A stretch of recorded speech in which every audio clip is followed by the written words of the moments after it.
বিখ্যাত স্প্যানিশ সংবাদ মাধ্যম স্পোর্ট নিকো উইলিয়ামস সিচুয়েশনের উপর নতুন একটি আপডেট দিয়েছে। স্পোর্টের এক আপডেট অনুযায়ী নিকো উইলিয়ামসকে সাইনিং করানোর জন্য বার্সেলোনা একটি নতুন কৌশল হাতে নিয়েছে। সম্প্রতি বার্সেলোনা এবং অ্যাথলেটিক বিলবাও এই দুই ক্লাবের মধ্যে সম্পর্কের অবনতি হওয়ায় অ্যাথলেটিক ক্লাবের সাথে আলোচনায় বড় ধরনের সমস্যার সম্মুখীন হচ্ছে কাতালান জায়ান্টরা। বলতে গেলে এক প্রকার স্থবির হয়ে আছে নিকো উইলিয়ামসের ট্রান্সফার ইস্যু। এর ফলে স্প্যানিশ উইঙ্গারের ট্রান্সফার বেশ জটিলতায় পড়েছে।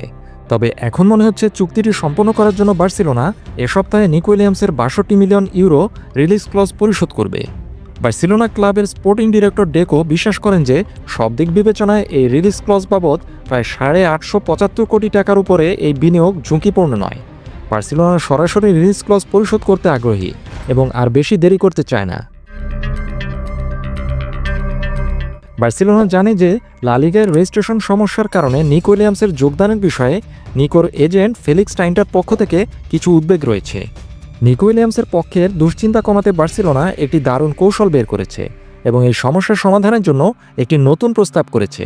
বার্সেলোনা তার চুক্তিতে একটি ধারা অন্তর্ভুক্ত করতে চাচ্ছে যা তাকে সাইনিং করার পরে রেজিস্ট্রেশন নিয়ে কোনো সমস্যা হলে অন্যান্য দলের সাথে আলোচনা করার পথ খুলে দেবে। তাতে উভয় পক্ষেরই ক্ষতির আশঙ্কা কমে যাবে। এই স্পেশাল ক্লজ অনুযায়ী নিকো উইলিয়ামসের রেজিস্ট্রেশন নিয়ে কোনো সমস্যা হলে অন্য কোনো ক্লাব যদি নিকো উইলিয়ামসকে তখন সাইনিং করাতে চায় তাহলে তাদের শুধুমাত্র এই ৬২ মিলিয়ন ইউরো রিলিজ ক্লজ বাবদ বার্সেলোনা যেটা পেমেন্ট করেছে সেটুকু পরিশোধ করলেই চলবে। তখনই তারা নিকো উইলিয়ামসকে কিনে নিয়ে যেতে পারবে।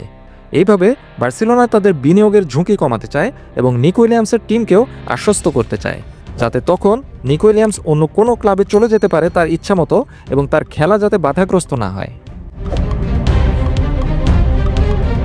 যদিও বার্সেলোনা সম্পূর্ণরূপে আত্মবিশ্বাসী যে তারা কোনো সমস্যা ছাড়াই নিকো উইলিয়ামসের রেজিস্ট্রেশন সম্পন্ন করতে পারবে এবং লা লিগার আর্থিক নিয়মের মধ্যেই তার বেতন অন্তর্ভুক্ত করতেও সক্ষম হবে।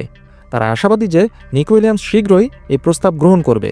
পরিকল্পনাটা হচ্ছে আগামী ৫ দিনের মধ্যে সবকিছু চূড়ান্ত করা, যাতে এই উইঙ্গার ৯ জুলাই থেকে শুরু হওয়া অ্যাথলেটিক বিলবাও ক্লাবের প্রি সিজন ট্রেনিং এড়িয়ে যেতে পারেন এবং ১৩ জুলাই থেকে শুরু হওয়া হ্যান্সি ফ্লিকের অধীনে বার্সেলোনার ক্যাম্পে যোগ দিতে পারেন।